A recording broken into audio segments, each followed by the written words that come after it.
Okay, hello everyone. Hello, Natalia. This is my response to my VR response to my deck and I. So, so my deck, the one I use the most is the Tarot de Marseille, and I recently got this version, which is a restoration of the Noblette from Paris in 1659 by Joseph H. Peterson. And this is the first deck that I learned on, so I took some classes and learned how to read. And ever since then, I've been, and this was just a few years ago, I actually bought a Rider-Waite back in high school. And because I was into like heavy metal and I was into the crazy symbols, and I was like, oh, fortune telling, how cool is that?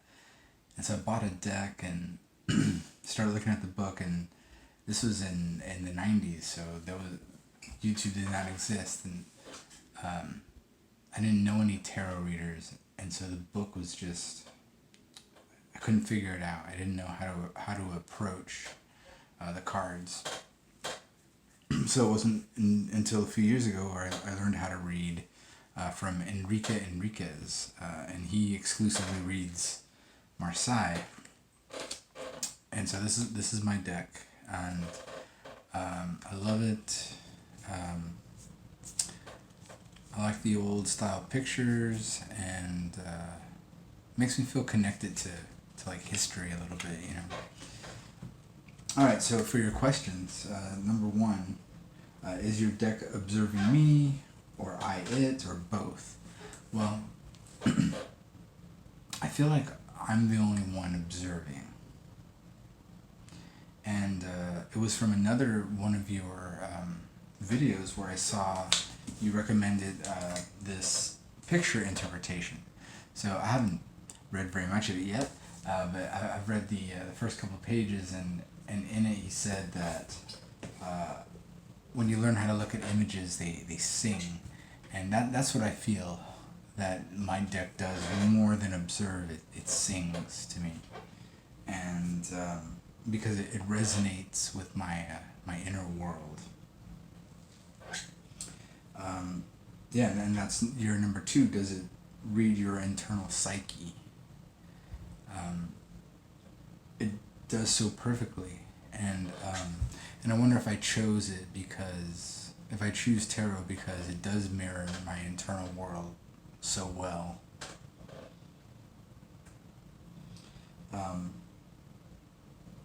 It enables me to think in like a novel fashion as well. I see it as like a thinking tool where, I have a question and I ask the cards, I'm feeling bad about something. What should I do? How should I think about it? How do I go about solving this problem? And I throw some cards down, and then I'm like, oh, and then it just helps me think in a different way. What about my internal environment, situations, people? I'm a pretty young reader, and I'm still getting to know the system and the images, and so far I'm finding that it mirrors myself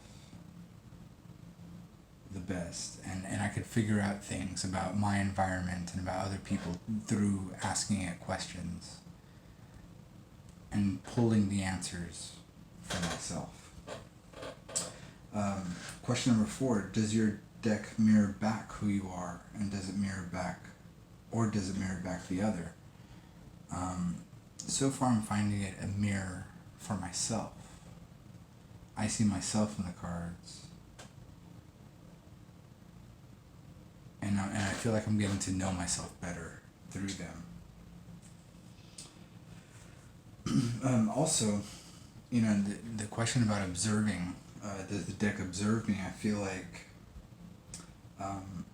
that I'm having so much interaction with the cards. I'm holding them, I'm shuffling them, I'm looking at them. They're absorbing my energy, and I'm looking at them and thinking about them. So it must absorb some of who I am and what I am. And in turn, the more I look at these images, I feel like I'm internalizing, introjecting them into my brain, and they live there now, and they interact with each other in new and different ways.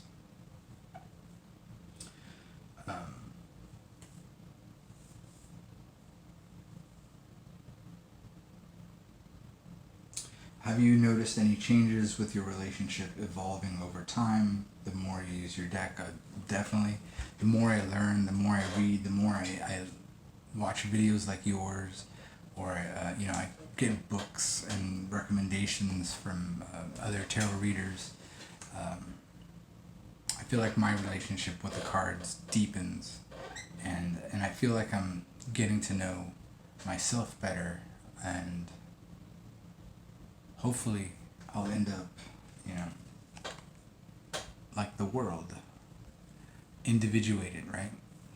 Whole, holy, in the end. But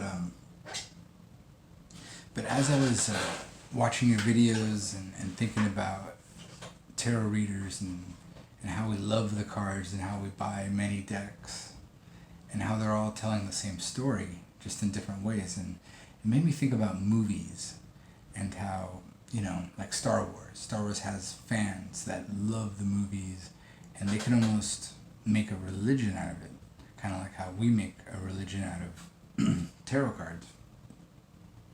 And you find inspiration and like direction. So I was thinking, what is a movie or a film if you just cut it up into pieces? You end up with tarot cards, right? So you got like Luke Skywalker on a journey. He meets Obi-Wan, gives him a lightsaber. He meets Darth Vader.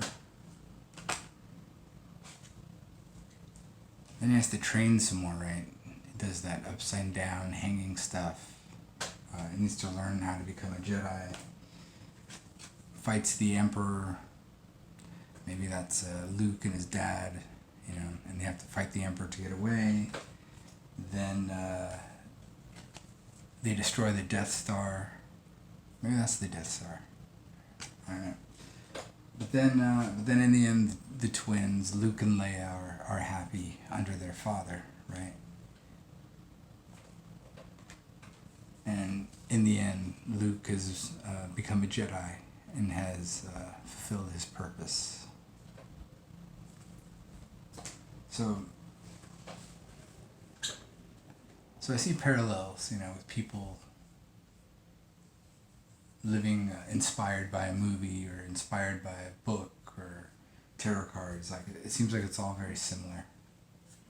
We are all the hero with 1,000 faces, I guess.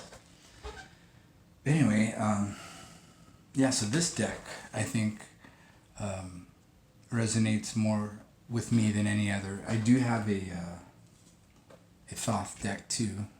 I bought this one a while back because I was like, ooh, Aleister Crowley, and I wanna be a dark magician as well, but I couldn't read it, and it wasn't until I learned how to read Marseille that I went back to my Thoth, because I didn't throw it out, I kept it, and I was like, oh, now I can read these, and I was pleasantly surprised, that going back to the Thoth. And I was like, oh, the pips are very similar to Marseille. Thought that was cool, because the style of pips leaves more room for interpretation, which is good. Abstract thought, right? And that's it. That's my deck and I. Just wanted to thank you for your videos. They've been inspiring, and I've learned a lot from your knowledge and your style. I dig it, and I hope to see more in the future. Thank you.